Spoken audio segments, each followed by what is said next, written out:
Okay, good morning. I'm Dolores Fitch. And I am your announcement person for today because the other person didn't show up. So forgive my reading. Um, Patty McPhee would like to say something and Chris Kaufman would also like to say something. So yeah, go ahead, Patty. While I reread what I have to read. I want to thank Pam Jenkins for allowing us to have her artwork here. If you are interested in purchasing any of the artwork, it is going to be taken down this coming week. So please get in touch with either myself or Sharon if you're interested in purchasing any of the artwork. And if you know of any artists who might be interested in exhibiting here, please let me know. Chris, do you want to say something fast and furious? Well, perhaps furious. I've been a member over 50 years of this congregation, and kids have been dedicated to life here and had some marriage type things close to here, but actually not in here. Annie Wright was the last one. And had some memorial services there. January 7th is a very important date for me because of a passage issue. And I think probably everybody's familiar with Gail Sheehy's book on passages. And this date, 67 years ago, was a Monday, and David knows what Mondays are. They're scout nights. And my brother and I were scouts. And for that particular night, which was a Monday night, January 7th, 1957, my brother, 12 years old, and I, 14 years old, were going to scouts as usual. And our father was actually not in Washington, D.C. and not overseas. He was here. And so he went to scouts with us. And we had our regular scout meeting. And after that, played a little basketball. It was at the elementary school I went to, Howler Lake in North Seattle. And then we went home. And on the way home, my father was sort of holding his chest. And at home, he told my mother he was very tired. He went into bed and he died that night. And I was already 14. And the oldest son. So I took off and took a couple-mile walk and decided what I was going to do with my life without my father. And that's a passage that you remember. And that was 67 years ago. And you still remember it. So thank you. Thank you, Chris. Okay. You are an essential part of our celebration today, whether today is your first time or your 1000th Sunday. We are stronger because you are with us. Whether you join us in person or online, we are glad you're here. We are a people of many beliefs, many origins, sexualities, and genders. We're all growing, all learning, all loved. Just as you are welcome here. As we do each week, I begin our gathering. I respectfully acknowledge as I speak to you today from the Puyallup and Coast Salish tribes' ancestral lands. I pay respects to the elders, past and present, and extend that respect to their descendants and all Indigenous people. We are joining you today in multi-platform mode, as you'll see some of us in the sanctuary and others zooming in online. For those meeting in person today, we invite you to join us for coffee following the service over there. Red mugs are for volunteers or the visitors who would like to chat, mainly for the visitors, not volunteers. For those in person, this facility is equipped with hearing assistance system. Devices are available back there on the table. We continue to welcome our children back to our religious education program. Registrations are available on our website as well as on Sunday mornings. Third, did Susan, or did you want to say something about the pot or circle suppers, or what do they call them here? Circle dinners? Okay. We have people signing up for the, I'm getting it mixed up with the third Friday potluck. When do we have circle suppers or circle dinners, whatever? In Hawaii, we call them circle suppers. I've only been here 20 years, so it's a rush. Hi, several of us will be gathering around during coffee to sign you up for a circle dinner. A circle dinner is just a group of 7 people that come together in a potluck dinner so we can get to know one another better. We sign up hosts or guests, either one. So please look for people with clipboards and sign up and have fun. It's a great way to learn who everyone is. You learn names, you learn faces, you get to go to their home, so it's not formal, come as you are type of thing. And let me see, chalice lighting, what do I have here? They gave me an old thingy to read, so I'm not putting on a hat. And things like that. Oh, the prelude, yes.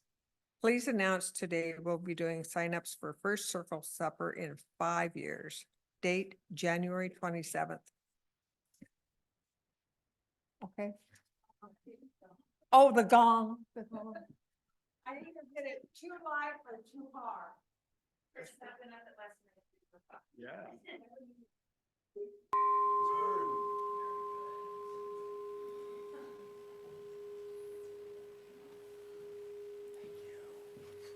Now can I sit down? Yes. Okay.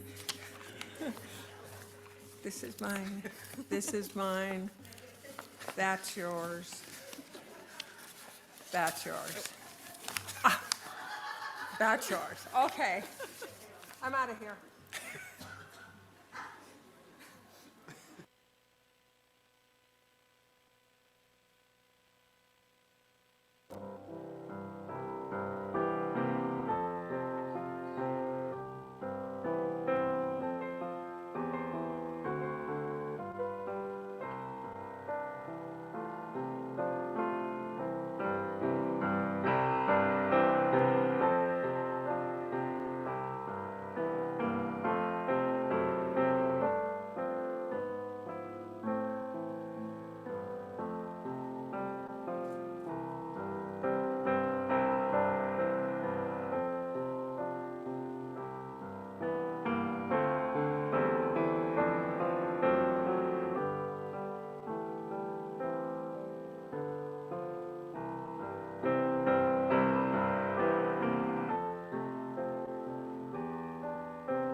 Thank you all for inviting me to be with you this morning. I'm Reverend Victoria Poling. I use she, her pronouns, and I'm the minister to our UU congregation on Vashon Island, as well as to Kitsap UU Fellowship. This morning, I'm wearing a festive rainbow stole to greet the new year with joy. I've got rose gold rimmed glasses and salt and pepper hair for those of you watching online. Our opening words today are by Reverend Matthew Johnson, for 5,000 years or more. We gather this morning to make sense of ourselves and this universe in which we live as best as we are able. And we call ourselves to worship together, and we invoke the power and the wonder of life itself, that to which all of those spirits of the animals and the memories of our heroes and ancestors point the way. We invoke that power, which we know is always around us, always with us, but which we sometimes forget about. We forget that we are part of the whole of creation. We forget that we are stardust. We forget that we are capable of miracles, first among them, that we can love. We forget these things, so we invoke the power of existence so that we can remember, so that we can lift our eyes and open our ears to the true and the beautiful. For 5,000 years or more, we have done this. In many tongues, in many ways, we have done this. And so we continue this ancient tradition in our way and our time. And so now let us worship together.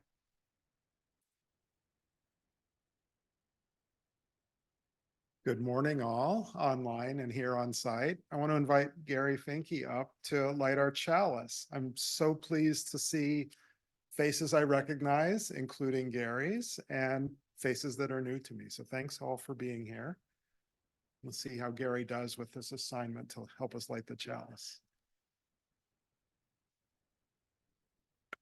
I remember Gary gracing us with his musical contributions through the years.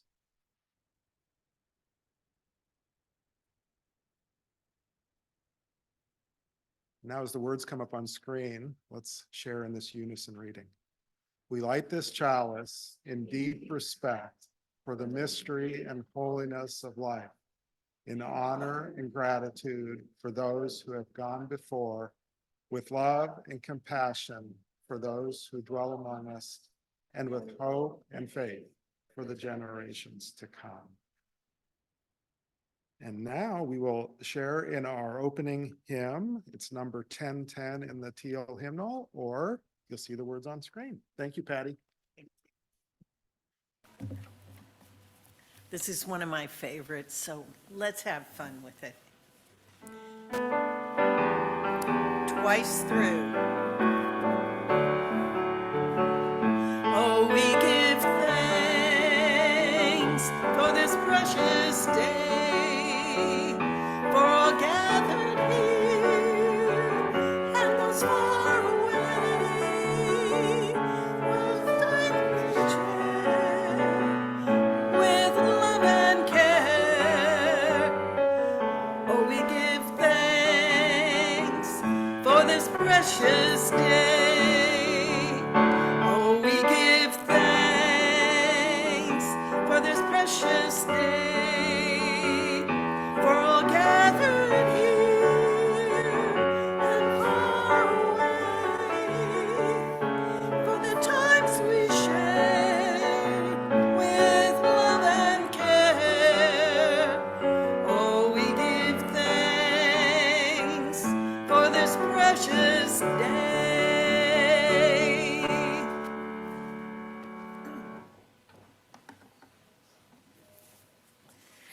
It's now time for our story for all ages, and I'd like to invite all those who are young or young at heart to come forward and sit here on the floor with me as I tell you a story.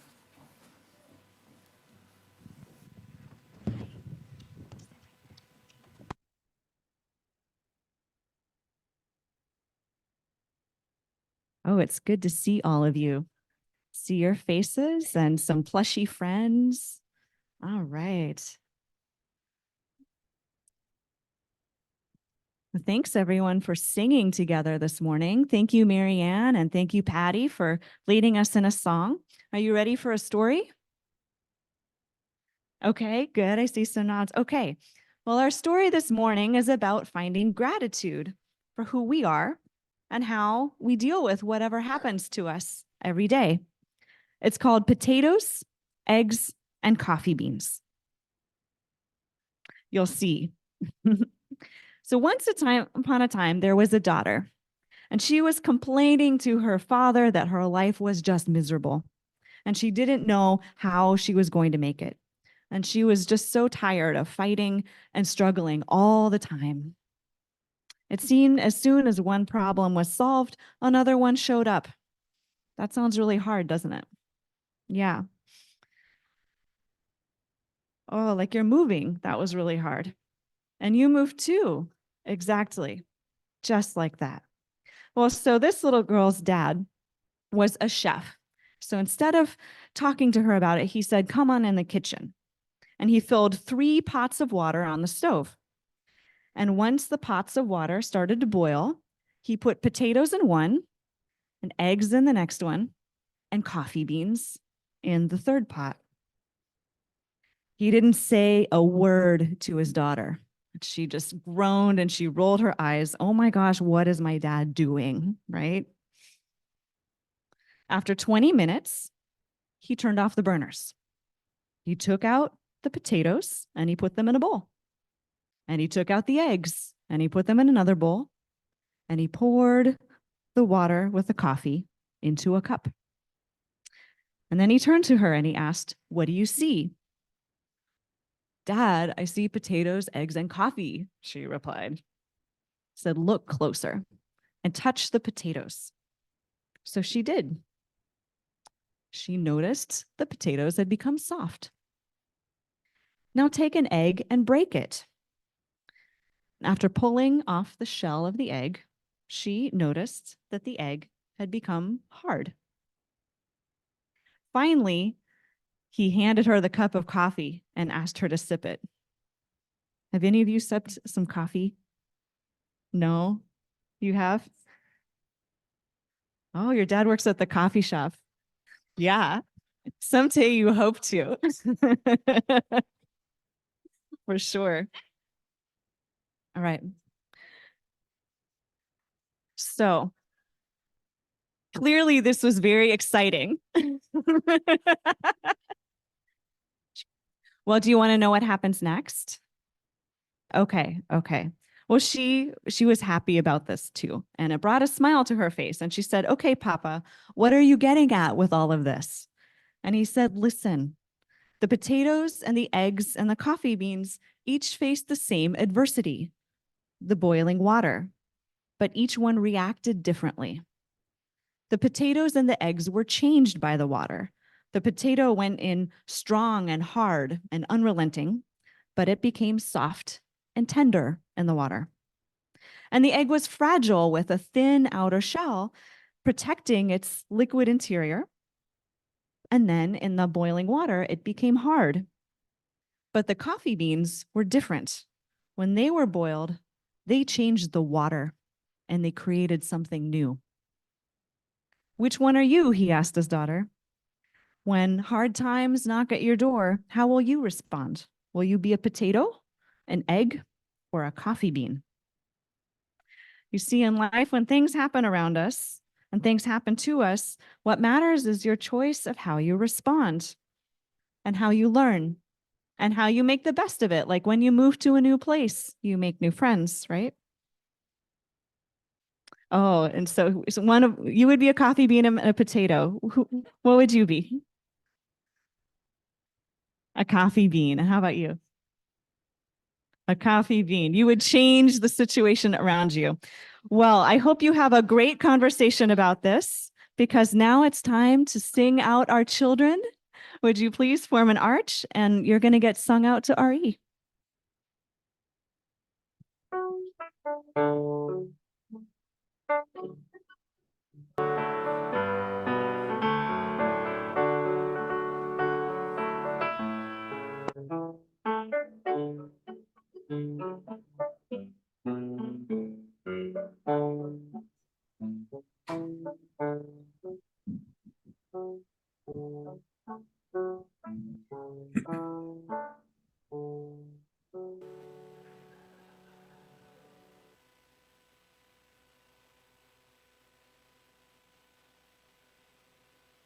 We now come to the part of our service with our invitation to generosity. This morning, in the words of John Saxon, the light of our chalice would soon flicker and die without the oil that nourishes that flame.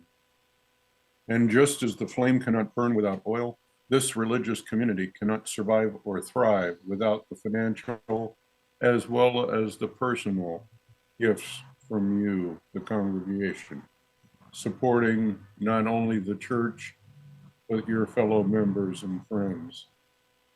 The oil that keeps the flame of our liberal religious faith alive and fuels the shared mission and ministry of this fellowship is represented in your generosity in giving to help this church. Now let us give freely and generously in offering to sustain and strengthen our shared religious community, a community of memory, hope, faith, and love, for we are now the keepers of its flame that burns for justice, its dream of beloved community, and its vision for a world that is whole. Thank you. For those of you online, you can see on the screen that you can do this also from online. Again, thank you for your gifts.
And now let's dedicate our offering using the words on screen.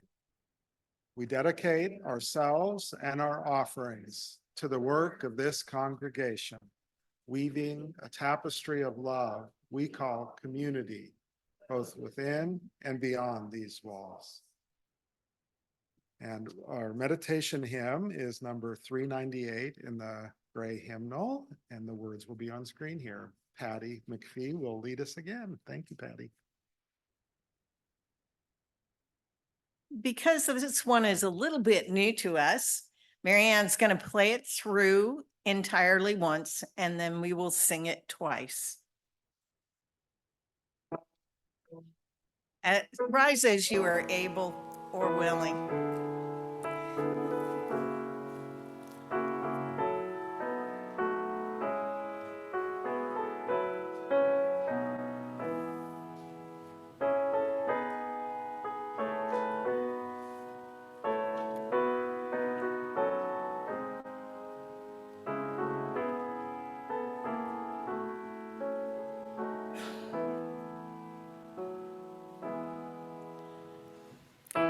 To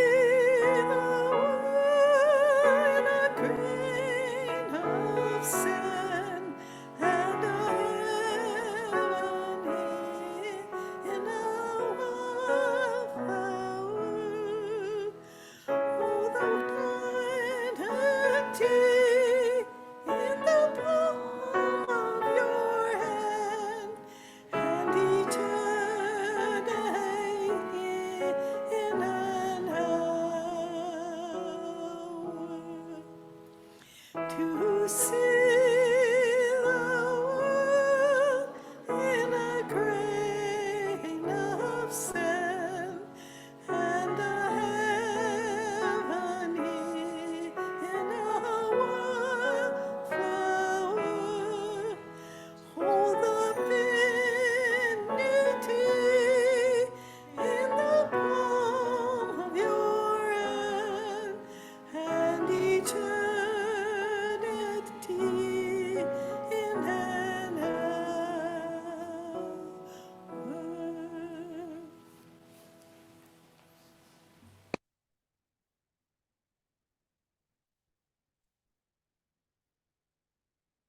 Our reading this morning is by Valerie Carr, a civil rights leader, lawyer, award-winning filmmaker, and best-selling author of See No Stranger. She leads the Revolutionary Love Project to reclaim love as a force for justice. Valerie Carr shares this with us. I believe that deep wisdom resides within each of us. Some call this voice by different sacred names: Spirit, God, Jesus, Allah, Om, Buddha nature, Waheguru. Others think of this voice as the intuition one hears in a calm state of mind. Whatever name we choose, listening to our deepest wisdom requires some disciplined practice. The loudest voices in the world right now are ones running on the energy of fear, of criticism, and cruelty. But I must not lose myself at the feet of others. My most vigilant spiritual practice is finding the seconds of solitude to get quiet enough to hear the wise woman in me. Here's what I discovered about wise woman within. Her voice is quiet. I have to get really quiet in order to hear her. How do I know when I'm hearing her voice? She is tender and truthful. She's not afraid of anything or anyone. She does not give me all the answers, but she does know what I need to do in this moment: to wonder, grieve, fight, rage, listen, reimagine, breathe, or push. These are the words and wisdom of Valerie Carr. Let's take a moment for contemplation.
It's the new year, friends.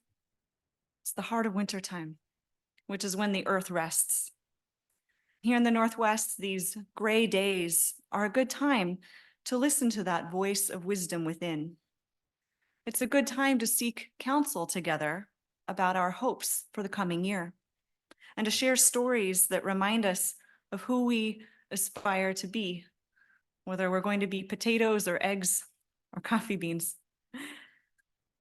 At this time of year, there can also be a kind of pressure to make New Year's resolutions, to do better and to become a better person. And this pressure can dig at our self-esteem and sense of worthiness. So I'd like to share an affirmation by Reverend Nadia Boltzweber. This is her yearly reminder. There's no resolution that, if kept, will make you more worthy of love. You as your actual self, not as some made-up ideal, are already worthy. You are already worthy of love. This month's worship theme is Liberating Love. And one way to be liberated by love and to liberate others is to work towards structural change, the kind of collective action to which Valerie Carr has dedicated her life.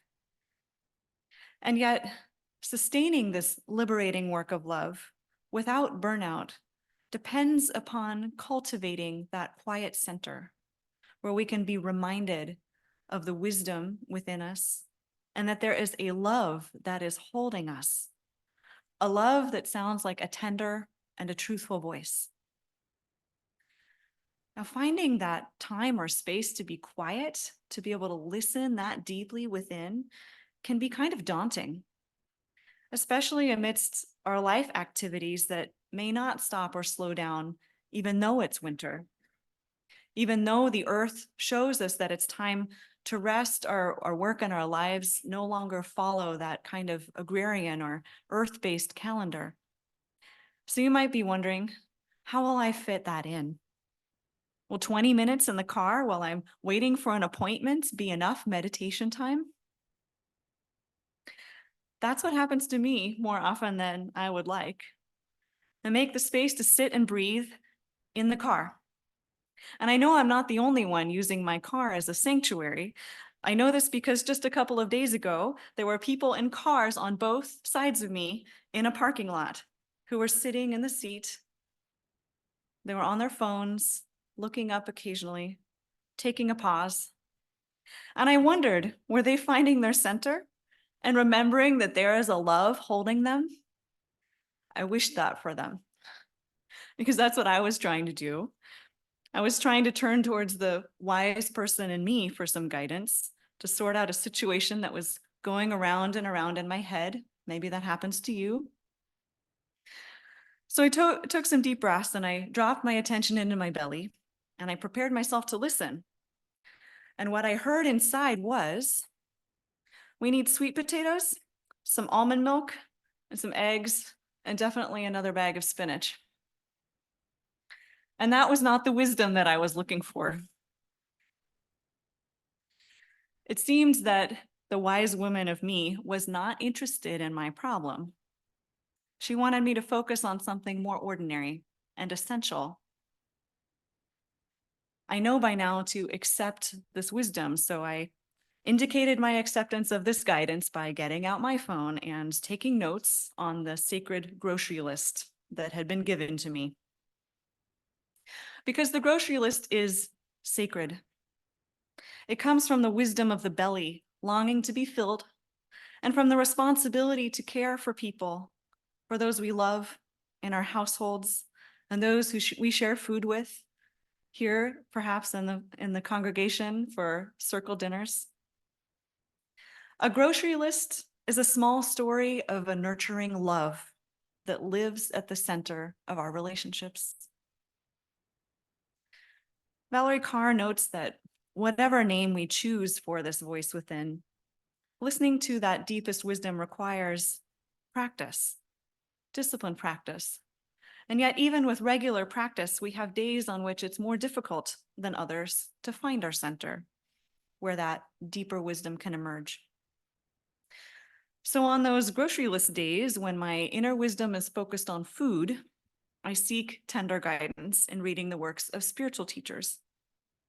So I turns to the late Vietnamese Buddhist teacher and community leader, Thich Nhat Hanh, who encourages us to begin where we are without judgment, to approach our work, our thinking, our relating to others with mindfulness, and to stay connected to what is unfolding in the present. I started to see that the wisdom of the grocery list reminder voice is that it keeps us in contact and connected with the present. Mindfully attending to the spirit of life that is within the ordinary acts of grocery shopping, picking up what we need and want and desire to eat. But you might ask, where is the transcendence in all of this? Where is the mystery and the wonder of life and the reminder of what to pick up at the store? That longing for transcendence is a different kind of hunger than that imminent belly hunger. It's a spiritual hunger that leads us to seek a moment's peace and comfort and assuredness that we will know how to handle what happens to us in a way that is compassionate with ourselves and consistent with our values, such as justice and generosity, like you see on the posters here behind me. In our story for all ages this morning, the father encourages his daughter to consider the virtues of some items on his grocery list. In the face of adversity and challenge, will she become soft and tender like a potato? Will she become hard and resolute like a hard-boiled egg? Or will she transform the boiling water she's in like a coffee bean? Activist and author Valerie Carr has chosen the way of transforming the water. She was plunged into the public eye after the US presidential election in 2016, when her worship service called Watch Night went viral. In the years since, she's worked for policy changes that address hate crimes and racial profiling, immigration detention, solitary confinement, and more. Her own response comes from the experience of adversity. When she was in college, a family friend was murdered in a hate crime.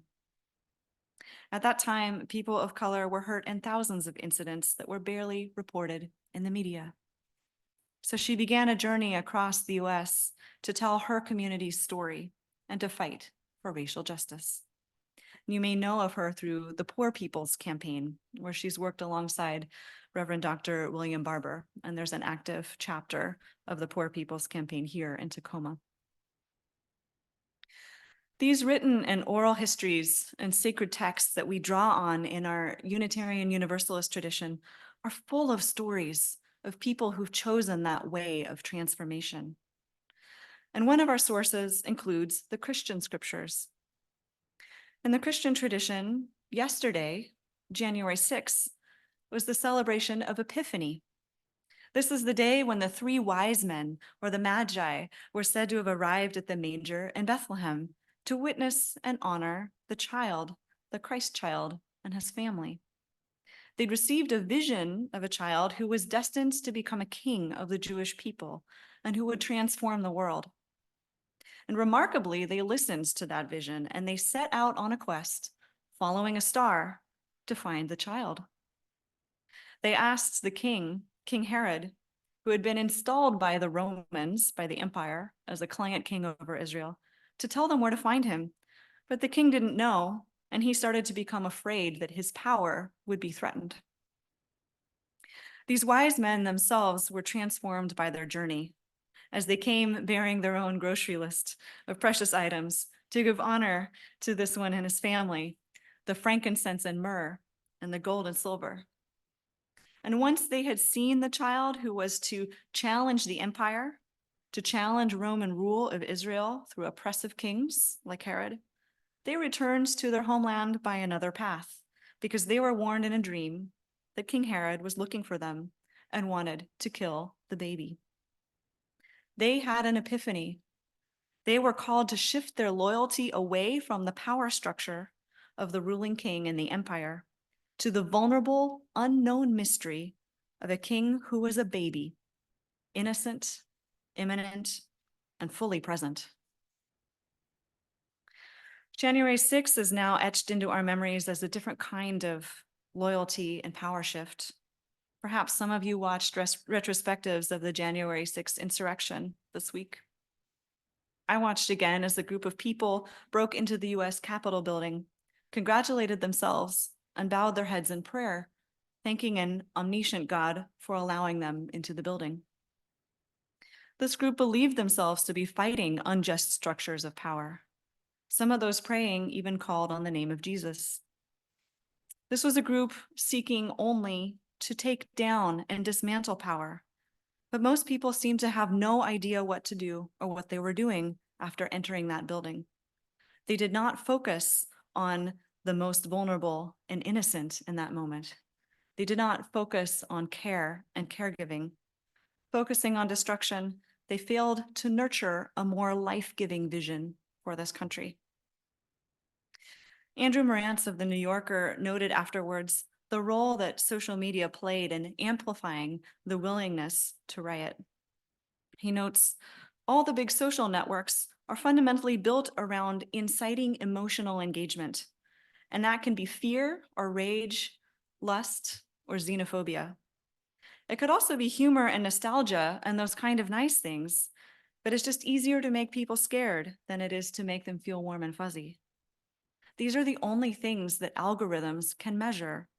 They don't know how to measure for truth or civic virtue or the inherent quality of an image or something like that. So they very quickly become this competition to tap into people's basest emotions.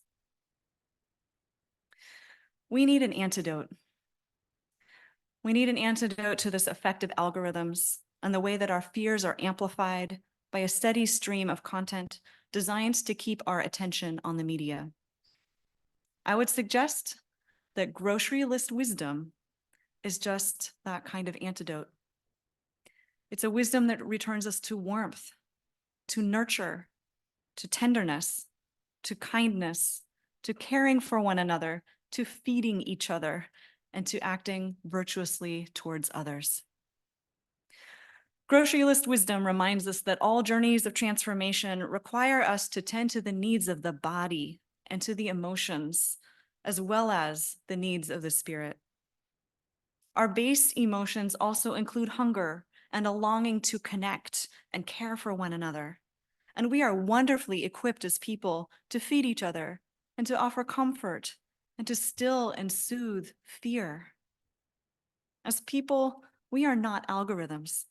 We are worthy of the mystery and love embodied in the birth of an innocent child and in the growing and preparing of food and the organizing of ourselves into bodies of care for one another, smaller webs of which we are a part, like our congregations. In these webs of care, when we become weary and jaded or polarized, when we become fearful, we can return to our center here and be reminded that we are in the care of each other. This is the promise of our smaller congregations, places where you can come to know and recognize each person, where you can become known, and where you can care and serve in ways that change the boiling water we are in as a culture. You can even sign up to volunteer and make coffee. As Andrew Morantz notes, it's much harder for someone who's running a social media platform to talk about improving material and structural and psychological conditions in the lives of their users than it would be for us here in a congregation. The arc of history is long and it doesn't just bend itself. We have to do the work of bending it. In congregations where we see one another face to face, in person and online, conflicts that could boil hot with idealism. Is the mic still on? No. Can we check the sound? Lost. Thank you. There we go. In congregations where we see each other face to face and on Zoom as well, conflicts that could boil hot with idealism can be transformed and made useful, like boiling water that makes coffee, that cooks up potatoes and boils eggs. So as we begin the new year, I have a resolution for Unitarian Universalism. My hope is that our congregations continue to be places where we light the fire of commitment and we allow ourselves to be changed by the power of transformation, to meet the future with careful listening within to that wise voice, even maybe especially if it's a grocery list, where we make the choice to nourish and nurture each other, to encourage each other's hopes and not our fears, And to remind us of this, I've been adding a line recently to our cherished chalice extinguishing words by Reverend Elizabeth Selly Jones. And I'd like to share these with you. We extinguish this flame, but not the light of truth, the warmth of community, the fire of commitment, or the power of transformation. These we carry in our hearts until we are together again. May we bravely allow ourselves to be transformed as we listen to the voice within, especially to the sacred wisdom of that grocery list, and we come together to nurture and care for one another. May it be so, and blessed be. I invite us now into a moment of silence and prayer, and may you hear and be strengthened by the wise voice within you, that one who we call by many sacred names.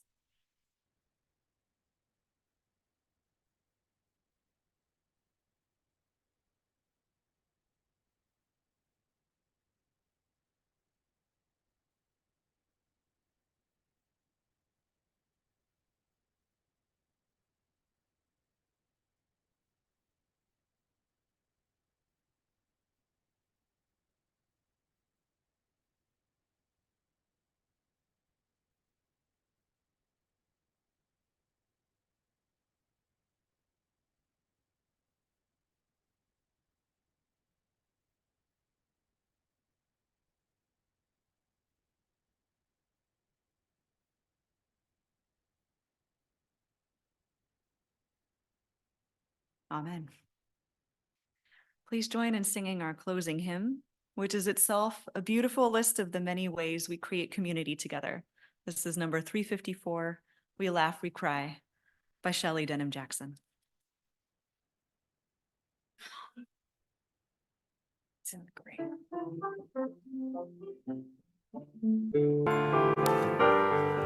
Rise as you're able or wish. We laugh, we cry, we live, we die, we dance, we sing our song. We need to feel there's something here to which we can belong. We need to feel the rain is down, never time alone. But most of all, we need close friends we can call our beloved.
Our closing words are by Rosemary Watola Tromer, a love that seeps into everything. I wish you the peace that comes when we trust ourselves to meet whatever life brings. I wish you love beyond happy endings, the kind of love that seeps into everything, no matter where the story goes.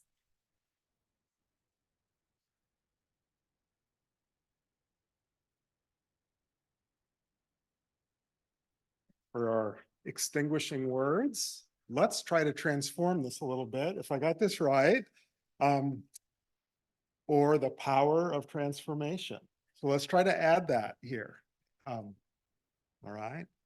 We extinguish this flame, but not the light of truth, the warmth of community, or the fire of commitment, or the power of transformation. These we carry in our hearts until we are together again.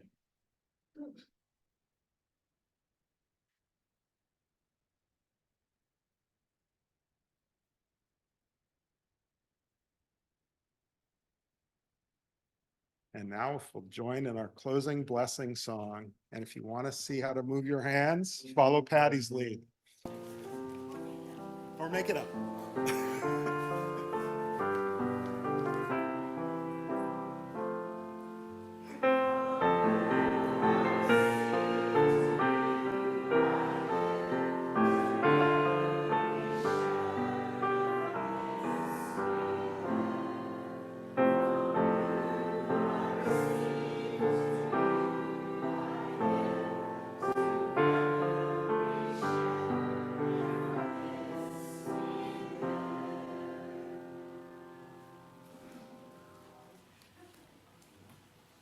Please join us for coffee and conversation at the table in the sanctuary. Thank you all.